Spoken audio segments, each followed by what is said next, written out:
What are the different types of bonds that we have to learn. तो हमारे पास major 4 type के bonds होते हैं. We have ionic bond, we have covalent bond, we have coordinate bond and metallic bond. एक एक करके सीखते हैं चारों के बारे में.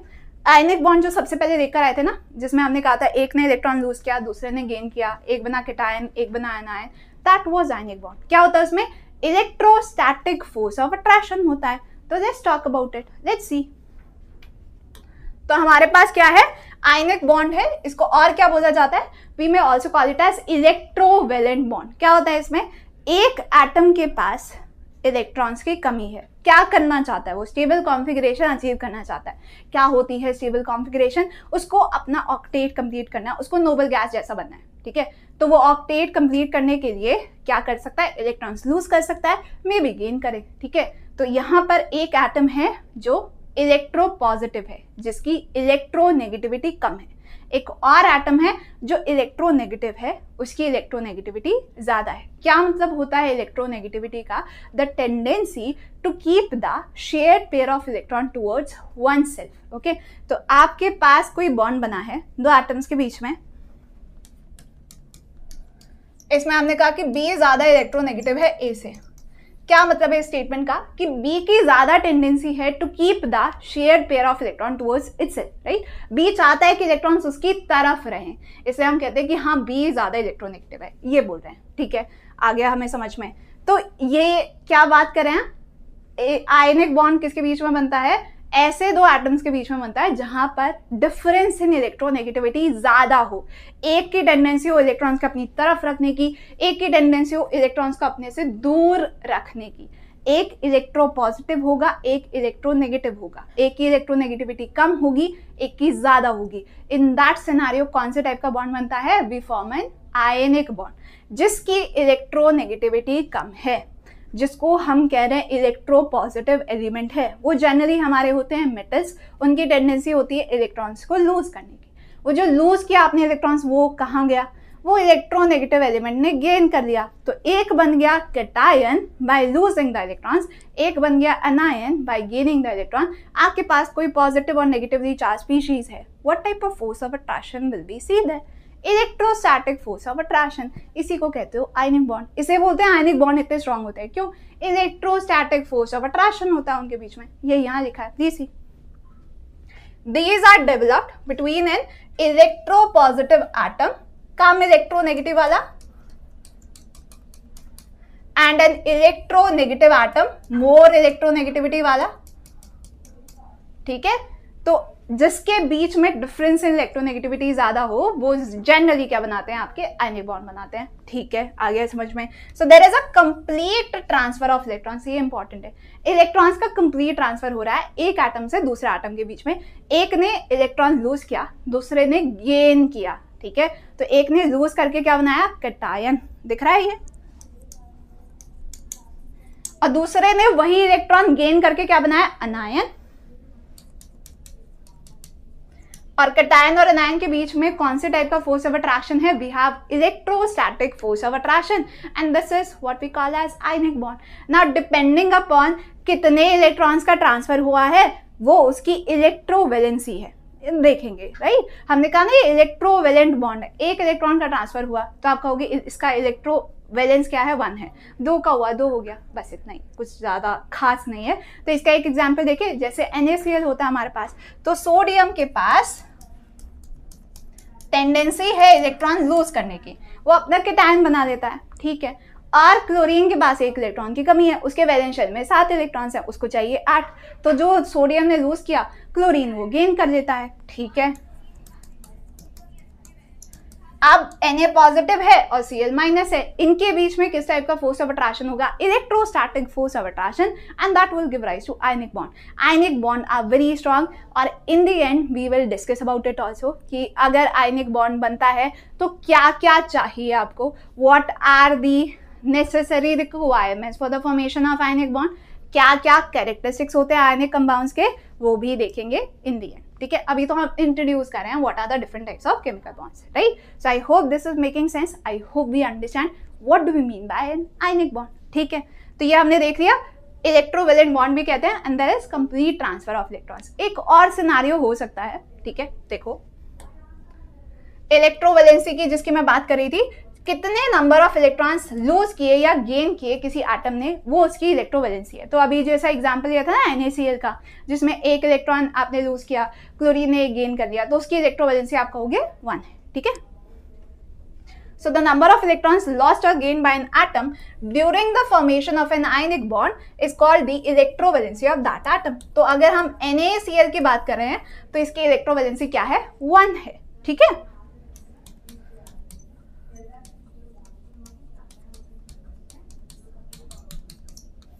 अगर उससे 2 इलेक्ट्रॉन्स लूज या गेन किए होते तो आप कहते हो उसकी इलेक्ट्रोवैलेंसी 2 है, एज सिंपल एज दैट, ठीक है। तो ये हमने पढ़ लिया। Now we have seen what do we mean by ionic bond, what do we mean by electrovalency. Now let's continue, let's talk about another type of chemical bond और उसके क्या फीचर्स होते हैं, वो कैसे बनता है, ठीक है, देख लेते हैं। तो अब हम बात करेंगे कोवैलेंट बॉन्ड की। हमने कहा था आयनिक बॉन्ड में क्या होता है, कंप्लीट ट्रांसफर होता है इलेक्ट्रॉन्स का। कोवैलेंट बॉन्ड में क्या होगा, शेयरिंग होगी, there will be mutual sharing of electrons between the atoms. यही क्रक्स है इसका, यही समरी है कोवैलेंट बॉन्ड की, म्यूचुअल शेयरिंग ऑफ इलेक्ट्रॉन्स। तो जो पहले देखा था ना, हाइड्रोजन बनाया था आपने H2, हमने कहा था एक इलेक्ट्रॉन एक हाइड्रोजन एटम के पास है, एक इलेक्ट्रॉन दूसरे हाइड्रोजन के पास है, शेयर कर लिया, बना लिया H2 मॉलिक्यूल, वो था कोवैलेंट बॉन्ड। तो कौन से टाइप के एटम्स बनाते हैं कोवैलेंट बॉन्ड, जहां पर डिफरेंस इन इलेक्ट्रोनेगेटिविटी कम हो, वो क्या बनाते हैं, कोवैलेंट बॉन्ड। क्योंकि किसी के पास भी ऐसी टेंडेंसी नहीं है कि कंप्लीटली लूज कर दे इलेक्ट्रॉन्स, किसी के पास भी ऐसी टेंडेंसी नहीं है कि कंप्लीटली गेन कर दे वो इलेक्ट्रॉन। यहाँ पे क्या करते हैं, वो शेयर करते हैं, ठीक है। So it is form between atoms of comparable electronegativity, ठीक है। बहुत ज्यादा ह्यूज डिफरेंस नहीं होगा इलेक्ट्रोनेगेटिविटी में, उनकी कंपेरेबल होगी इलेक्ट्रोनेगेटिविटी, कोई कैटायन और अनायन नहीं बनेगा, यहाँ पर शेयर करेंगे हम इलेक्ट्रॉन्स, ठीक है। तो जैसे एक एग्जाम्पल लिया था हाइड्रोजन का, एक और एग्जाम्पल लेते हैं, मान लो Cl2 बनाना है, ठीक है। तो एक क्लोरीन एटम के पास 7 इलेक्ट्रॉन्स है, वैलेंस शेल की बात करें, ठीक है। जो इनर शेल में इलेक्ट्रॉन्स है उसका उससे मतलब नहीं है, वो पहले से ही पेयर्ड है। हम वैलेंस शेल के इलेक्ट्रॉन्स कंसिडर करते हैं अगर हमको पता करना है कौन से टाइप का बॉन्ड बनेगा, ठीक है। तो क्लोरीन के वैलेंस शेल में है 7 इलेक्ट्रॉन्स, ठीक है। एक और क्लोरीन एटम है मेरे पास, उसके पास भी है 7 इलेक्ट्रॉन्स। ऑक्टेट क्या होता है, 8 इलेक्ट्रॉन्स हो अगर आपके वैलेंस शेल में, तो हम कहते हैं उसका ऑक्टेट कंप्लीट है, वो स्टेबल है।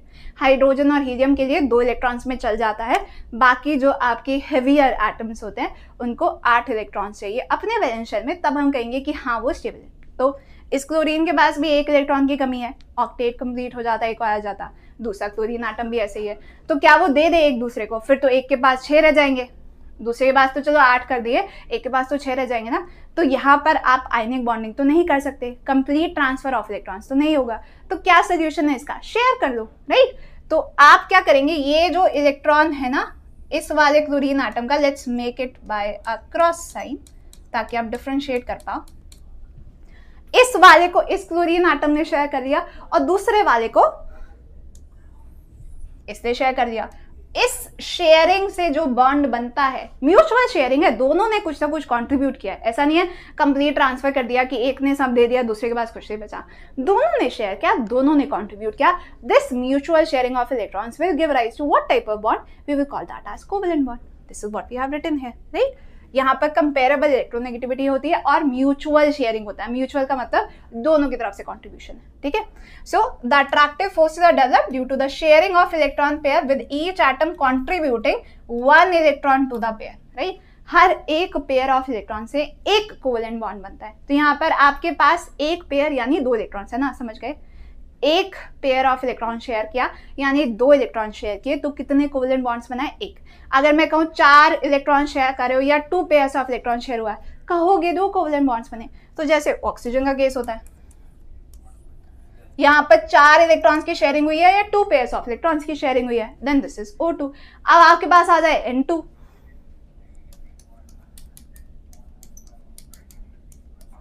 3 pairs of electrons are shared, this will give rise to a triple bond, right? Single covalent bond बनाने के लिए 2 इलेक्ट्रॉन शेयर करो या 1 पेयर ऑफ इलेक्ट्रॉन शेयर करो। डबल कोवैलेंट बॉन्ड बनाने के लिए 4 इलेक्ट्रॉन्स की शेयरिंग होगी या 2 पेयर्स ऑफ इलेक्ट्रॉन शेयर होंगे। ट्रिपल कोवैलेंट बॉन्ड बनाने के लिए 6 इलेक्ट्रॉन्स आप शेयर करोगे या 3 पेयर्स ऑफ इलेक्ट्रॉन्स की शेयरिंग करोगे। आपकी मर्जी, आपको कैसे ध्यान रखना है। All of this is form by mutual sharing of electrons, इसलिए इसको क्या कहते हैं, covalent bonding. Okay, I hope this is clear. So let's continue from here. So sharing of one or more electron pairs between two non-metals of similar electronegativity. इधर नहीं बोल रहे हैं कि एक इलेक्ट्रोपॉजिटिव है एक इलेक्ट्रोनेगेटिव है. They have comparable electronegativity. That is why we will call it as mutual sharing of electrons. इसी को कहते हैं covalent bonding, है ना? So this is how we can understand covalent bond, mutual sharing of electrons. और जितने pairs आपने share किए उस हिसाब से आप डिसाइड करोगे सिंगल कोवेलेंट बॉन्ड है कि डबल कोवेलेंट बॉन्ड है कि ट्रिपल कोवेलेंट बॉन्ड है. ठीक है, ये बात भी आ गई हमको समझ में. Now what do mean by coordinate bond? देखो, दिस इज अ सब part you can say of covalent bond. क्यों? बनने के बाद ना बिल्कुल एग्जैक्टली सेम लगता है कोवेलेंट बॉन्ड जैसा, प्रॉपर्टीज भी एग्जैक्टली सेम होती है बनने के बाद. बनने में थोड़ा सा आपको ध्यान रखना है क्या होगा एग्जैक्टली. तो इसको और क्या बोलते हैं हम? कोऑर्डिनेट बॉन्ड को बोलते हैं coordinate covalent bond, dative bond भी कहा जाता है इसको. तो ये दोनों टर्म्स ध्यान रखनी है कि कोऑर्डिनेट बॉन्ड का और क्या नाम है. ठीक है, this is also called as dative bond. इधर क्या होता है? देखो, कॉन्ट्रीब्यूशन तो इधर भी होता है, शेयरिंग तो इधर भी होती है, पर एक छोटा सा डिफरेंस है. जैसे कोवेलेंट बॉन्ड में हमने कहा था दोनों की तरफ से बराबर कंट्रीब्यूशन है, दोनों ने एक एक शेयर किया या दो दो शेयर किए या तीन तीन शेयर किए इलेक्ट्रॉन्स, राइट. इधर क्या होता है? शेयरिंग तो होगी पर एक की तरफ से होगी, दूसरे वाला ना सिर्फ एक्सेप्ट करेगा. It will share those electrons completely, हम उससे नहीं ले रहे हैं. Okay, we are sharing those electrons, पर कंट्रीब्यूशन सिर्फ एक जगह से होगा. इसको कहते हैं कोऑर्डिनेट कोवेलेंट बॉन्ड. ठीक है, देखो, coordinate covalent bond or dative bond is a special type of, see, a sub part of covalent bond. properties भी exactly same होती है. बनने के बाद आप नहीं differentiate कर सकते कि ये covalent है कि coordinate bond है, पर बनने का तरीका थोड़ा different है जिस पर हम ध्यान देंगे. ठीक है, so it involves the sharing of a pair of electrons. इधर भी कह रहे हैं शेयरिंग हो रही है, फिर अलग क्या हुआ? यहाँ पर जो आप शेयर कर रहे हो ना इलेक्ट्रॉन्स की, एक पेयर ऑफ इलेक्ट्रॉन शेयर किया, वो जो पेयर है ना वो एक ही एटम से आया, दूसरे वाले एटम ने कुछ नहीं किया, वो बस शेयरिंग के लिए वहां पर प्रेजेंट है, उसका कॉन्ट्रीब्यूशन कुछ नहीं है. ठीक है, आप एक ग्रुप प्रोजेक्ट कर रहे हो अपने फ्रेंड के साथ. ठीक है, सारा काम आपने किया, पर ग्रुप प्रोजेक्ट में तो आप दोनों का नाम है ना, तो नाम किसका आएगा कि हाँ दोनों ने कॉन्ट्रीब्यूशन किया. हुआ तो नहीं ना, किया तो आपने सारा काम. Something similar. So in coordinate bond, only one atom is going to do the entire work. The other atom is just there to share the credit. So this is what we mean by coordinate covalent bond. ठीक है? So यहाँ पर क्या है? The specialty in this bonding is that the shared electron pair is donated by one atom, which is called the donor, and it is shared by both the atom. Sharing दोनों कर रहे हैं. जिसने contribute किया उसको कहा जाता है डोनर एटम, जिसने एक्सेप्ट किया उसको कहा जाता है acceptor. But still we are talking about sharing. Complete transfer नहीं हो रहा है, आयनिक बॉन्ड की बात हम नहीं करें. Let's understand it through example. What is this contribution we are talking about? Okay, देखो, so one atom provides both electrons for the shared pair. ये बोल रहे हैं शेयरिंग हो रही है पर कंट्रीब्यूशन सिर्फ एक है, दोनों नहीं करे, दोनों शेयर करें बट कंट्रीब्यूशन सिर्फ एक एटम करा है. जो कंट्रीब्यूट करा है, जो शेयरिंग के लिए इलेक्ट्रॉन्स दे रहा है, उसको कहेंगे डोनर एटम है. जो सिर्फ कंट्रीब्यूशन किए हुए इलेक्ट्रॉन्स को शेयर कर रहा है और कुछ काम नहीं है उसका, उसको कहेंगे कि वो एक्सेप्टर एटम है. और ये बन गया कोऑर्डिनेट बॉन्ड. इसको रिप्रेजेंट करने का भी एक तरीका होता है. मान लो आपने बनाया कोऑर्डिनेट बॉन्ड, ये है आपका एक कोऑर्डिनेट बॉन्ड. ए आपका डोनर एटम है और बी आपका एक्सेप्टर एटम है. सो जिसने एक्सेप्ट किया होगा ना उसकी तरफ जाएगा एरो का हेड, और जिसने दिया होगा इलेक्ट्रॉन्स उसकी तरफ जाएगी टेल. तो ये रिप्रेजेंटेशन भी आनी चाहिए, ऐसा रेंडमली नहीं बना देंगे. और नॉर्मल बॉन्ड नहीं बनाते हैं, इधर कोऑर्डिनेट बॉन्ड बना रहे हैं. पर most of the times you will see कि उधर कोवेलेंट बॉन्ड बनाते हैं. क्यों बनाते हैं? क्योंकि बनने के बाद कुछ खास डिफरेंस नहीं होता, बस बनने का तरीका अलग है, उसी पर हमको ध्यान देना है. ठीक है, वही यहाँ पर दिखाया है. देखो, जो इलेक्ट्रॉन डोनेट कर रहा है फॉर शेयरिंग ऑफ इलेक्ट्रॉन्स उसको कहा आपने डोनर एटम. दूसरा क्या करा? कुछ नहीं करा, वो बस है वहां पर शेयरिंग के लिए, उसको कहा आपने एक्सेप्टर एटम. सी, और ये बन गया आपका coordinate bond. Still electron share हुए पर आए सिर्फ एक एटम से. कैसे डिफरेंट है ये आपके कोवेलेंट बॉन्ड से? उधर शेयर तो आप करते हो पर दोनों एटम का कुछ ना कुछ कंट्रीब्यूशन. इधर सिर्फ एक एटम कंट्रीब्यूट करा है, दूसरा कुछ नहीं करा है, सिर्फ वहां पर एक्सेप्ट करने के लिए. Okay, so this is what we mean by coordinate bond. ये थर्ड टाइप की बॉन्डिंग हमने पढ़ी, ये भी इंपॉर्टेंट है. इससे आगे जाकर आप सीखोगे लुईस एसिड और लुईस बेस के कैरेक्टरिस्टिक्स देखेंगे. तो जो आपको डोनेट करता है ना इलेक्ट्रॉन्स, उसका एक और नाम है, हम उसको कहते हैं लुईस बेस। जो एक्सेप्ट करता है उसको कहा जाता है Lewis acid. So I can write this है, ये जो आपका डोनर है ना उसको लुईस बेस कहते हो, और जो एक्सेप्ट करा है उसको कहा जाता है लुईस एसिड। और ये जो मिलकर जो आपका कंपाउंड बनाते हैं ना उसको कहा जाता है अडक्ट। ठीक है, और डिटेल में जानेंगे when we will talk about the acid bases and salts, उधर भी आएगा ये। ठीक है, पर फिलहाल के लिए जो डोनेट करता है उसका एक और नाम है लुईस बेस, जो एक्सेप्ट करता है उसका एक और नाम है लुईस एसिड, मिलकर जो वो कंपाउंड बनाते हैं उसको कहा जाता है adduct. Alright, so this is what we can understand about coordinate bond, that yes, we have a shared pair of electrons, yes, we are donating the electrons from one to another, but there is no complete transfer. Complete transfer नहीं हो रहा है. The shared pair of electrons, it comes from only one single atom. The other atom is just there to accept it. It is there to reap the fruits of that sharing. Nothing else. Okay. Now let's talk about one example. We were talking about coordinate bond, right? कि एक contribute कर रहा है, दूसरा accept कर रहा है। एक example देता है, आपके पास है water molecule, right? We have a lone pair of electrons on oxygen, उसके पास extra है hydrogen with a positive charge, उसके पास पहले से ही हाइड्रोजन के पास एक इलेक्ट्रॉन था, उसको भी पॉजिटिव कर दिया, उस पर वो भी नहीं है, right? So now we want to make a bond, पर हाइड्रोजन कहाँ से करेगा कॉन्ट्रीब्यूट, उसके पास तो कुछ है ही नहीं, पर वाटर के पास तो है ना लोन पेयर ऑफ इलेक्ट्रॉन्स, उसके पास एक्स्ट्रा है, तो वाटर क्या कहेगा, that please share this pair of electrons that I am giving you. Share करेंगे, पूरा नहीं दे रहे हैं हम, ठीक है? Hydrogen is not going to accept those two electrons और वो चला जाए, ऐसा नहीं करें। We are going to share those electron pair, that electron pair which is given by water, but still contribution किससे किया, वाटर ने किया ना, तो इसमें आप क्या कहोगे कि वाटर हमारा डोनर स्पीशीज है और H पॉजिटिव क्या है, that is your acceptor species, and we are done. Okay, so this is your donor और ये क्या है, एक्सेप्टर है, right? So one atom provides both electrons for the share pair. One atom को भी ना लिखकर वन स्पीशीज भी लिख सकते हो, हमेशा एटम नहीं होता। So one species is contributing everything, the other species is just accepting it, then it will give rise to a coordinate covalent bond. This is what we can see here, right everyone? Okay, so I hope this is clear to everyone. I hope we understand the difference between a coordinate bond and a covalent bond, right? There is sharing of electrons in both, but the type of sharing is different. All right, now let's talk about the next part. Let's talk about the fourth type of bond. Now we are talking about metallic bond. Where do we see metallic bonding? कितना आसान है, metals के अंदर होगी metallic bonding, और इससे आसान क्या हो सकता है? तो जितने भी मेटल्स हैं उनमें मेटलिक बॉन्डिंग होती है। Yes, all the metals that you see, they have metallic bonding. What exactly happens here? So you have your metal atoms, which are electropositive atoms. We already know what is the property of metals. They have a tendency to lose electrons, right? So you have electropositive atoms. आपके पास electropositive atoms हैं, ठीक है? And they are floating in a sea of free electrons. इसको बोलते हैं metallic bonding. क्या बोला हमने? देखो, आपके पास मेटल एटम्स है, can you see these are your metal atoms.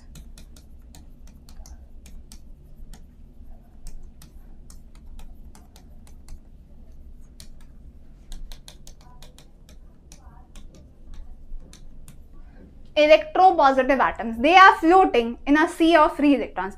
These small dots that you see here, ये क्या हैं, आपके इलेक्ट्रॉन्स हैं।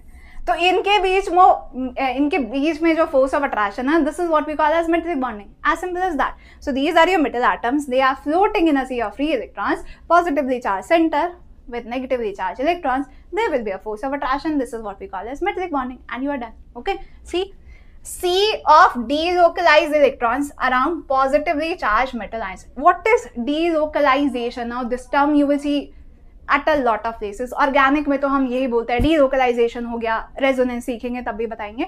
तो क्या होता है delocalization? Localization का मतलब है एक जगह पर रहना। What do you mean by localization? To stay at one single place. Delocalization is movement. So C of delocalized electrons is movement of electrons. ठीक है? That is all. Delocalization is movement.